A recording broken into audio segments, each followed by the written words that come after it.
Welcome guys to the 4th episode of Fantasy Fiver. As always, I'm joined by Diego Morales. How are you? How are we doing? And with Ju de Tina. How are you? How are we doing? Let's go to the round of 16. This program is thanks to our friends at Mundo Deportivo and Fiber, the social network of the moment, where you can follow all the latest news from the world of football and where you can find lots of fantasy surprises on our profiles. I remind you that you have the link to the application in the first link of the description and also in the pinned comment. We have already finished the group stage of this 2025 Club World Cup. Now we are going to the round of 16 that are coming up quite exciting. Josep, what was the dynamic a bit like on this last day of the Club World Cup? Well, let's first talk about Inter Miami, Luis Suarez, Leo Messi, who were just a few minutes away from finishing first in the group with Porto and Palmeiras, who a priori were much better teams. There was also the Egyptian team, Al Ahly, who tied 4-4 with Porto in that farewell match for both teams. Inter Miami was so close, 10 minutes into winning 2-0 against Palmeiras with a great goal from Suarez. For all those who said that he was still there, that is to say, that he had no more bullets left, that he was about to retire, well, take a great goal from Luis Suarez, but they tied them. A historic goal, and that means that in the 8th round they will face PSG, who my friends are going to have a very difficult time. I don't know what you think, but when I saw Luis Suarez's goal it reminded me more of the Barca era than of that Liverpool era where we saw him score goals in all sorts of styles. Although it is true that his age is already showing, because the goal was a great goal, but with some rebounds, with some gestures that show the passage of time. But seeing the Uruguayan score again, at least my little heart smiled again. No, he was an impressive guy, and it's true, you're right Carras, I remembered those days at Anfield, when it seemed like he was going to fall and in the end, but he just kept shooting like a buffalo. And well, a spectacular goal. Now it looks even more like he's going to fall, because the poor guy plays without knees, right? But hey, he smiled again and managed to hit the shooter's target again.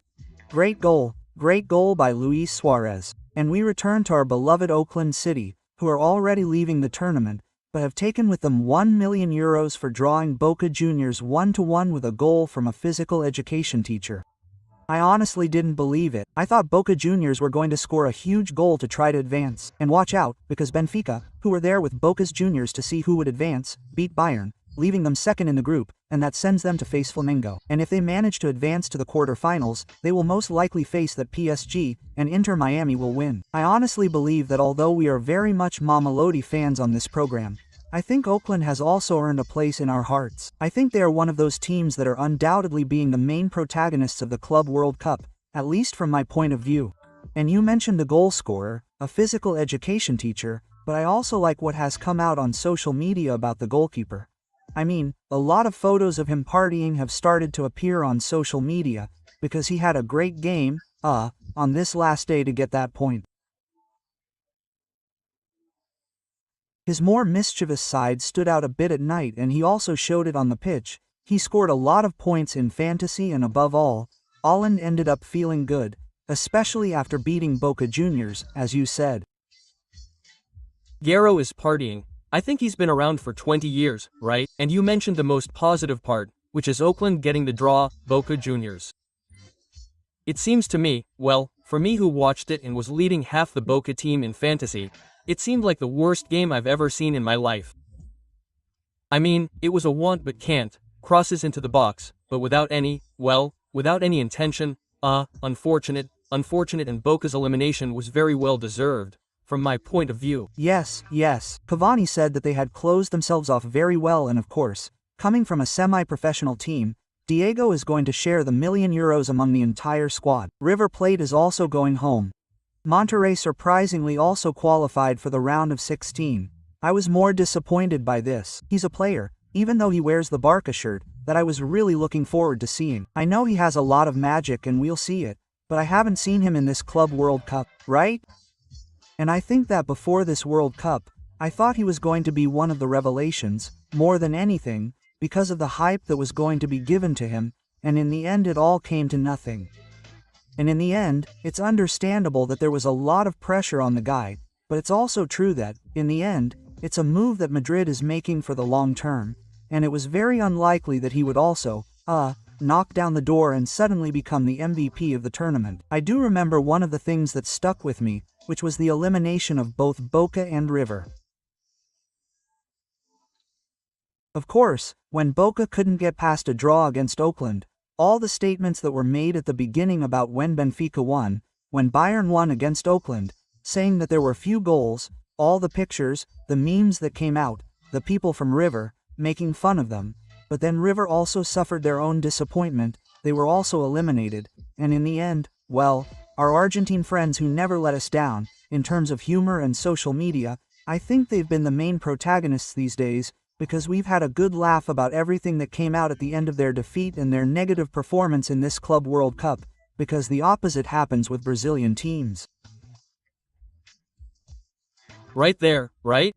We were talking about the success of South American teams in the first few programs, but in the end we had to stick to the Brazilian teams. The Argentines' bubble was a bit of a bubble that burst on the last day, and as Jusp said, they were leaving for the airport. What a tremendous ending, too, with River, with that humiliation of Wavito Acuna with Danfrey, right? He was coming from the World Cup in Argentina, the Netherlands, the famous guy you look at, you fool, right? And everything that happened and that celebration of the penalty shootout in the faces of the Dutch, but my goodness, the images are tremendous. Serious question, did DFIs run away out of fear or did he go to the locker room to have a friendly chat with Acuna without cameras? What do you think? I think he had said something like, come on, the locker room without cameras and whatever you want in Acuna, the guy will take 3 fish heads out of him, but he didn't care, huh? I wanted to kill him. 4 or 5 of them had to stop him. Yes. The first thing I read was that they were both going to the locker room to fight, and of course, when I saw the video, the first impression I got was, no. Danfrey is completely running away from Acuna, who is crazy, and who is also the one who stopped him. And I think that's more because of that, honestly, because although it's true that Danfrey is leaving the field and they're throwing a lot of things at him, the Argentines, I don't know. The feeling I got watching the video was that he was running away, honestly, because Acuna, when they stopped him, stopped dead and you don't see Danfrey coming back or anything like that. Danfrey was very clear that nothing was going to happen on the field, and I don't know. I got the feeling that Boa Acuna was even crazier. Well, I also had the feeling, and I think you did too, like everyone else, that the Argentine teams were going to be the only ones who would put up a fight because of that drive and great fan base they have. And in the end it was the Brazilians who surprised us all. 4 Brazilian teams that had qualified. All 4 are in the knockout phase and we inevitably have a clash between 2 Brazilian teams in the round of 16. Vitor Roque's Palmeiras against Botafogo, who beat PSG. Then we have Fluminense, who will face Inter Milan. They're going to have a tough time there too. And then we have Flamengo, who finished first in their group. They're very happy, but they'll meet Bayern in the round of 16 and if they do well and get to the quarterfinals, they'll probably have PSG waiting for them. I think that precisely what has happened with the Brazilian teams is that, I think that here in Europe they are kept a little more hidden, and that is why I think that there has been a little more disdain for them, because in the end, River and Boca are always quite present, but when we think about South American teams, I think that Brazil always remains a little in the background, so to speak, and I think that this tournament has shown us that they are more present, and precisely because of this clash between 2 of them, which is also the first match of the round of 16, we are going to have at least one in the 4th. I think that after that we will go with the predictions, but I think that they will be the only Brazilian team that advances. After that, I do not see the rest as too much of a favorite, but I think that, positively, apart from our Mamelodi Oakland, I think that Brazil has taken a giant step, somewhat, in terms of world respect. Although Luis Enrique said that in the end, how many Argentines, how many Brazilians are there in the teams, in all of Europe? There is a lot and it is clearly a very developed football. What happens is that in their national leagues, well, perhaps they are steps behind European football, but in the end they have a lot of potential and I think that what they have done is earn a bit of general respect, which perhaps they did not have before, despite the fact that, in the end, they're in South America. Well, we know that every season, as has been the case in recent seasons, they have been winning the most important title. It is true that, well, we have talked a lot, there has been a lot of talk during the Club World Cup about the Bosman Law, about the exodus of Brazilian national players to other leagues, a lesson in humility or a little bit of humility for other federations, confederations and for European football. Yes, it seems, doesn't it, that it is intuited that in these elimination rounds, more direct, in these more direct clashes, it seems that the European teams, well, it is time for them to take that step forward. And, as Carras said in his pre-match talk, it seems, doesn't it, that we may be left without some Brazilian teams here. Then we have a little section where we will talk a little more about these clubs and their top players. From other clashes we have Benfica-Chelsea, which we will go into a little more detail later. This is a European rivalry. We have Enzo Fernandez there, formerly of Benfica, who went to Chelsea for a large sum of money. Monterrey, which we haven't mentioned, faces Dortmund. Then we will give predictions to see if Sergio Ramos' Mexican team can advance to the quarterfinals. And the remaining qualifiers I will comment on, but first, our Mamelodi rest in peace. They have done very well. In fact, I've been noticing on Mr. Fantasy that Reiners and company, the vast majority have scored green in all 3 games, and that's a great achievement, right? I mean, Mamelodi Sandown has won the hearts of many people. Yes, I think that, for example, it's the summary of their end of the tournament, that way of celebrating on the pitch, the defeat, because in the end they were eliminated, but I think that, what stood out the most was their personality and, in the end, they conveyed it perfectly on the pitch. They were a very, very happy team, who didn't give up at any time, and, well, the truth is that I think we all agree. Here we were all with that feeling of wanting them to go to the next round, to keep watching them. But anyway, they got pretty close, maybe before the tournament, well, nobody gave a penny for them. Maybe it's just experts who follow them, but it seems to me that their performance at the Club World Cup is more than outstanding. Yes, absolutely. I would even label them as a revelation team, at least, right? Because they're not known worldwide, although in South Africa, as we mentioned in the last episode, they're the masters and lords. And I saw the match against Fluminense, where the Brazilians really put the bus on the line and they were 1 goal away from qualifying, and because Lucas Ribeiro disconnected a little, they substituted him in the end. They always needed that last pass. Fabio, the Fluminense goalkeeper, also stopped several, but in the end it's just a small detail and we could be talking about Mamelodi having qualified for the round of 16. Heads up high, credit to this team. Let's go, I'm looking for the shirt to order it and we'll see each other again. It would have been great to have them in the round of 16, where we did have yesterday's final games of the matchday, 3 in the group stage, with Juventus and Manchester City, who, beyond a duel between 2 Europeans, were a let's see who will face Real Madrid. Because the loser and second in the group was Juventus. Now we'll talk about the level of the city that crushed them. Well, Juventus are going to face Real Madrid, who are doing very well with the arrow pointing up. They started very badly and are getting back to their level with Narda Güler, who I love. A Gonzalo Garcia who, thanks to Mbappe's gastroenteritis, is starting and dazzling. Assist or goal in every game of the group stage. Incredible. And then Manchester City, who have gone to the other side with Lille. They could have an Inter there in the quarterfinals, but let's say they've been drawn in the most accessible draw. They avoid Real Madrid in the European Classic of recent years. And speaking of Madrid, if they beat Juventus, which is what should happen, Monterrey or Dortmund in the quarterfinals, and then in the semifinals they would face PSG or Bayern Munich, which is what should happen. I see Madrid with a fairly easy path to these semifinals, and be careful that Xavi Alonso's team doesn't surprise us. I don't know what you think. Yes, I also think that the issue of that side of the draw, or the first rounds of the 8th and 4th, is quite important, precisely because of the issue of the monomony, the issue of money. That Real Madrid reaches the semifinals is precisely the objective, to be able to win the amount of money that was promised to most of the clubs before this tournament began. So, well, on that side, Real Madrid, who in the end, well, let's see, obviously the impact that this tournament has, finally, but what is clear is that money and money will not fail, and that seems to be closer at first glance.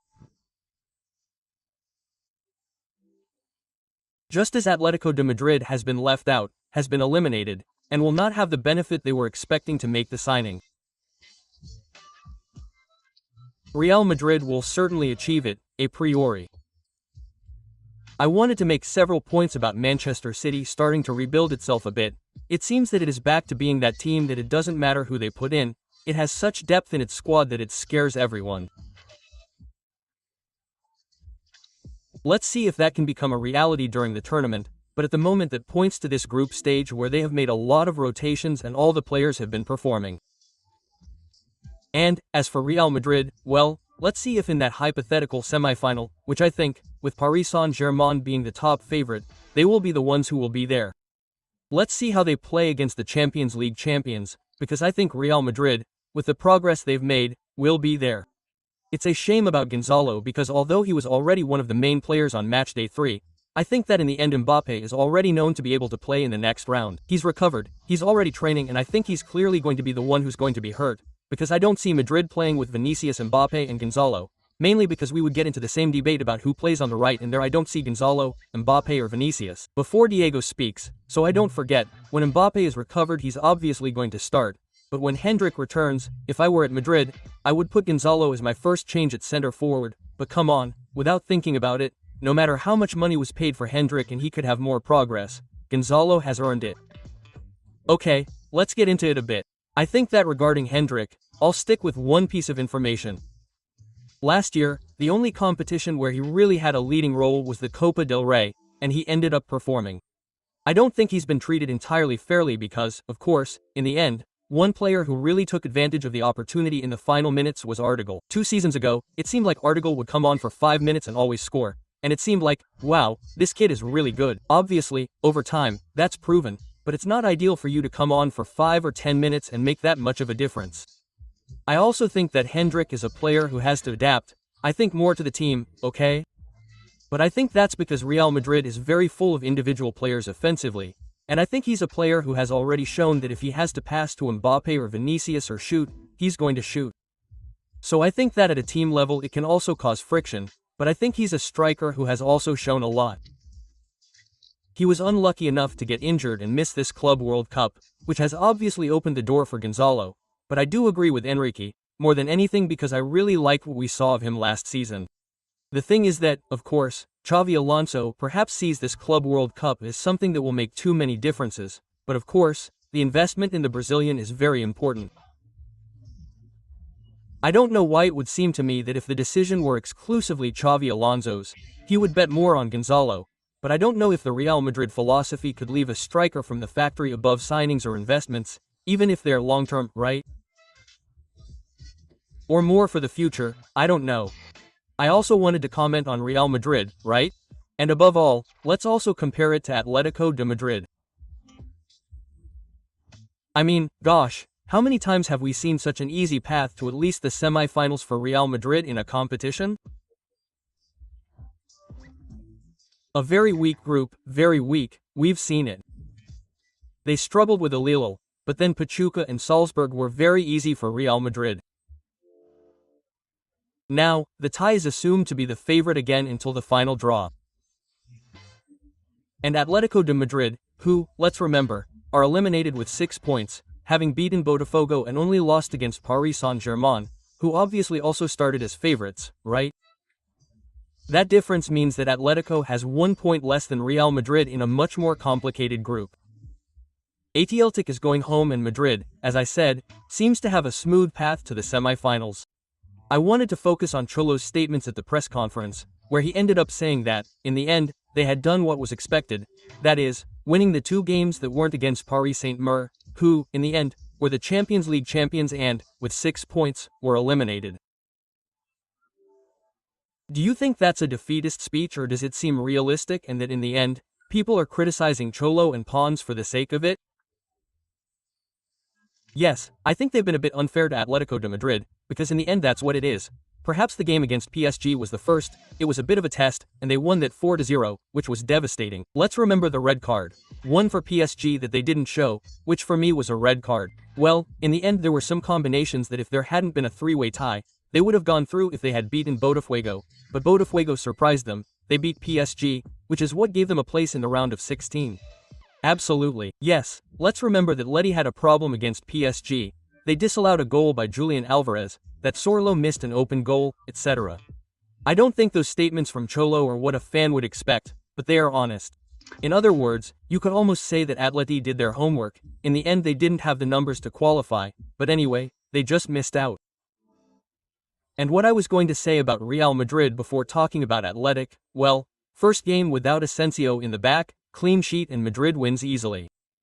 We continue adding reasons why Asensio won't play next season.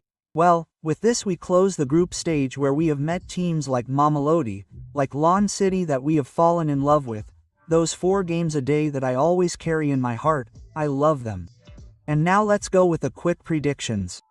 Winning team and a short sentence to argue very quickly to see if we don't end up getting screwed later. At Inter Fluminense, the Italians go through with a double from Lautaro Martinez, which is going to be a bit of Argentina's vendetta against the Brazilians.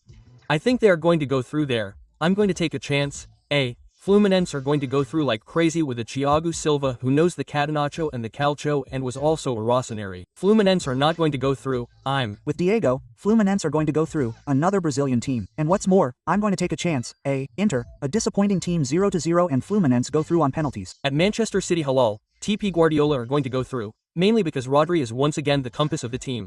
With Carras, City are through. Also, those who weren't quite working, like Doku Savigno, are already starting to score goals. Watch out for the citizens. 4-1 for City. The Arabs' chances are coming to an end. In the Brazilian duel between Palmeiras and Botafogo, I'm with Palmeira. Victor Roque. Tigrano is going to make the difference. Cara is with Tigrano. I'm with Sapinho. Igor Jesus is going to give Botafogo the pass. I'm with Diego. Botafogo is going through. Igor Jesus, Vito Roque's father. At Benfica Chelsea, I'm going with the Portuguese, mainly because I'm not going to trust the London team in my life. Benfica is through. Chelsea is neither here nor expected. I'm going with the Londoners, just to go a little bit against Benfica, Chelsea, because I think Enzo Fernandez is going to apply the law of the X. At Paris Saint-Germain, Inter Miami will not get revenge from Leo Messi. PSG will go through. I'll stick with Messi and company's Inter Miami. Also, I think Leo is going to tell Vitinha a couple of things about how to win the championship. I think PSG will get the better of Inter Miami, but I expect a farewell goal from Messi. At Flamengo, Bayern, I really like to go with the Brazilians, but Ulisses' magic is better than mine. Bayern will get through here. I think the barbarian character will be noticeable in the direct encounters. Bayern will get through against Flamengo. Harry Kane double. At Borussia Monterrey, I'll stick with the Mexicans. I think Sergio Ramos will lead the team. I'm with Carras, with Monterrey, with Cabra Ramos, and Dortmund. Except for the brother, this Club World Cup is not very good. I'm with you. Let's go with the Mexican soldiers. Dortmund, the other exceptional team. In the last match, Real Madrid-Juve, is going to be a game of goals, but Mbappe will return in style. He will pass Real Madrid, a competition dangerously prepared for them to at least reach the semi-finals. Real Madrid are going to advance and watch out. Arda Güler is going to shine a lot. And remember that to be able to watch all these matches of the round of 16 of the Club World Cup, you can follow everything on Dayon, which with its friends at Feebers is also doing a great giveaway on the football social network of the moment. On Furs, follow Zon and in the pinned publication go to the comments, mention a friend and you can get a DAZN Pro subscription worth €300 to be able to watch all the football next season. And as the first guest of the program we have Gonzalo, who is going to tell us about Messi's time at Paris Saint-Germain. I was your plaything, you used me and discredited me. Now I want my revenge. I chose you when I had the world in the palm of my hand, at my service, at my choice. I bet on you, even though I knew that you were nicknamed Failure and your last name, Disappointment. All I asked for was the treatment, everything the condition required. However, in the end I was only the victim of empty words. I was burdened with a broken toy and I had to deal with ego, envy and betrayal. You demanded that I write a story for which you did not even bother to design the prologue. You wanted to play with the weight of my legend without knowing that no one can carry my epilogue. And it was when I trampled on your pride, when I became greater than your idol, when I stole the chance to look down on me. That was when your mask was removed and between your monologue and my epilogue the dialogue was lost. So now I am a prisoner of rage and heated by the flame of revenge. Now that you treat me as everyone knows I deserve, now mercy will not be my greatest quality. Very good video from Gonzalo as always, and for me Messi at PSG was not the same as he was at Barca, but he was very underrated. They didn't treat him well as we've seen, and I think the Argentine will score against them. If that happens, he will be a great option in fantasy, so if you trust in the law of the X, include him in your Mr. Fantasy lineup. Kimbo, the winner of Matchday 3, will do it. Well, let's see, because after his great matchday, it was very, very complicated. because the truth is that we had many teams with great rotations. The truth is that the matchday, as you said, Karas, was very complicated, many rotations, third match in the groups, some were more at stake than others. I think we got through it quite well, with quite a lot of dignity, and the three of us now have a position, I repeat, a decent one, of which we can be proud in the top, in the general classification. And well, now things are changing completely, there are many fewer teams, the round of 16 is starting, the direct clashes are starting. Let's see what happens. In fact, during the matchday we were, I would say, quite even. We finished in the top 20, which by the way, I just noticed, there was a change in the classification. Diego, there was an overtaking. There was an overtaking and this morning they corrected something. Could it be, right? Yes, they had taken a point off Ribeiro. They must have overtaken you for someone and then due to budget, you overtook me. The economy does its thing. I always ask this on every program and I want to say it again. How are you doing? Because I already have a budget of 126 million. I'm happy. I'm left with 121, which I threw away. I sold all the equipment this morning to start from scratch. I have 121. I think I'm around 116. I'm not playing much with the economy, but I'm generating it, so, well, it's good. And now in general, well, we have Diego in the top 14. I'm in the top 24 and Jusp is already approaching the top 50. He's in 63rd place. Jusp, are you confident? Yes.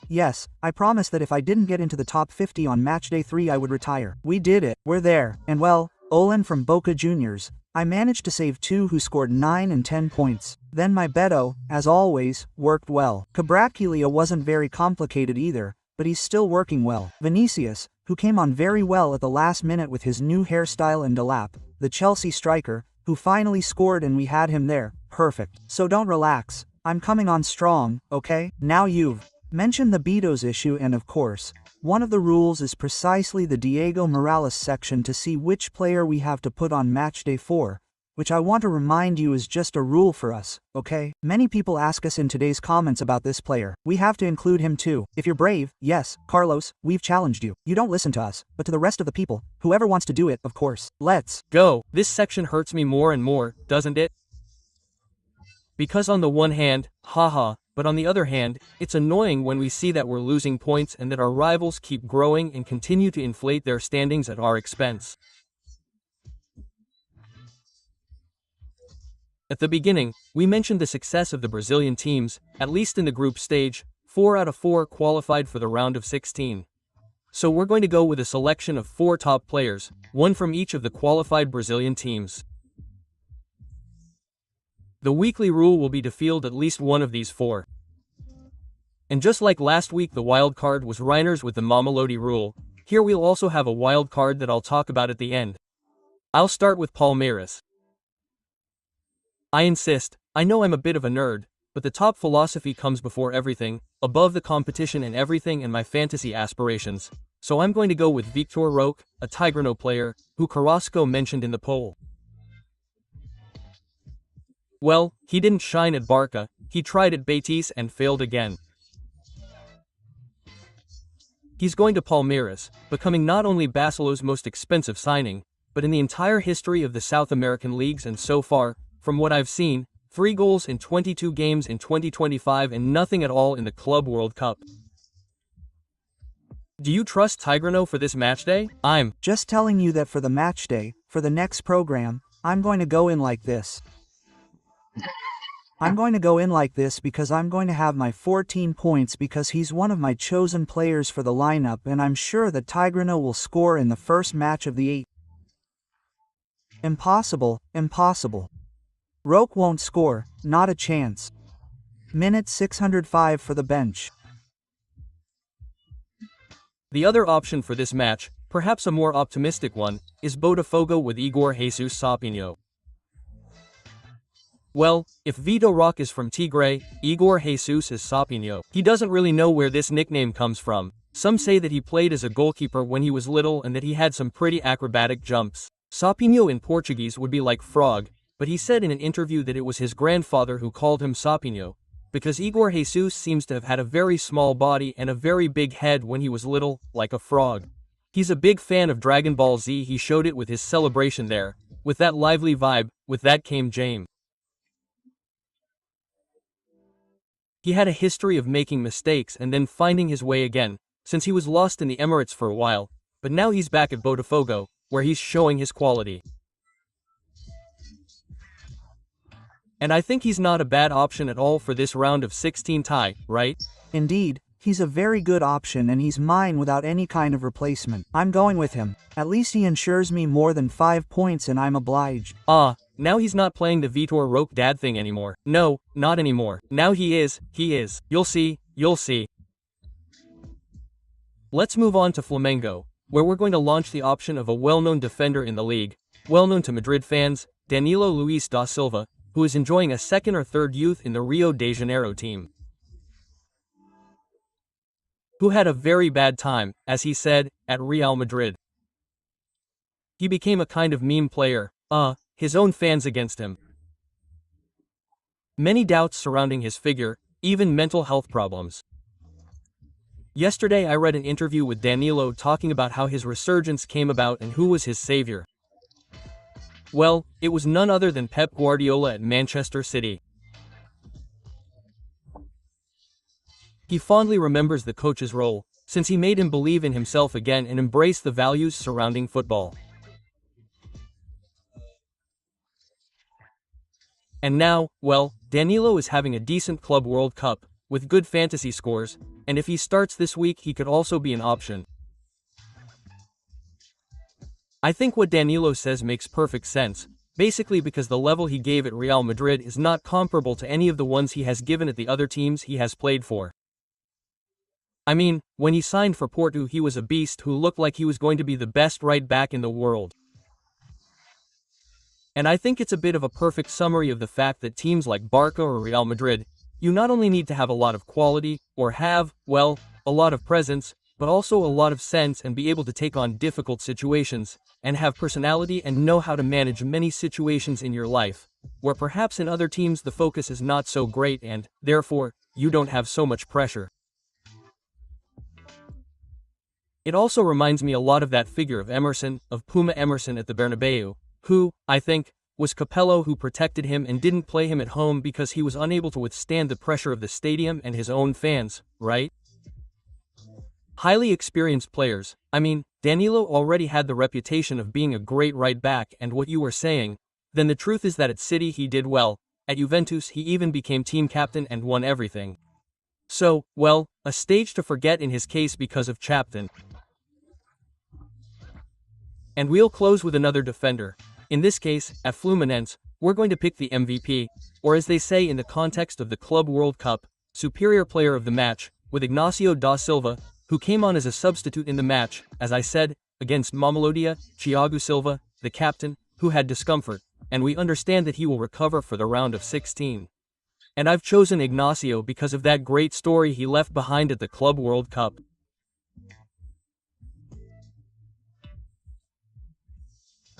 When he returned to his hotel in Colombia and opened his room with the key or card, he found that a homeless person was sleeping in his bed. He had snuck into the hotel and bypassed his own security. And well, Ignacio had to notify the people in charge of hotel security to resolve the situation. Ignacio played a great game against Mamelodi. We understand that he won't be the starter in the round of 16, so I'll allow you to use Captain Thiago Silva as a wild card in case he starts for this match. So those would be the 5 options. At least one of the 5 must be in our teams for this match day. It must be said that of the players that Diego always brings us, there is always one who is going to score very well, so we have to choose. Yes, and well, remember that of these players, it is obviously the first rule, but we also have another internal rule which is the banned players.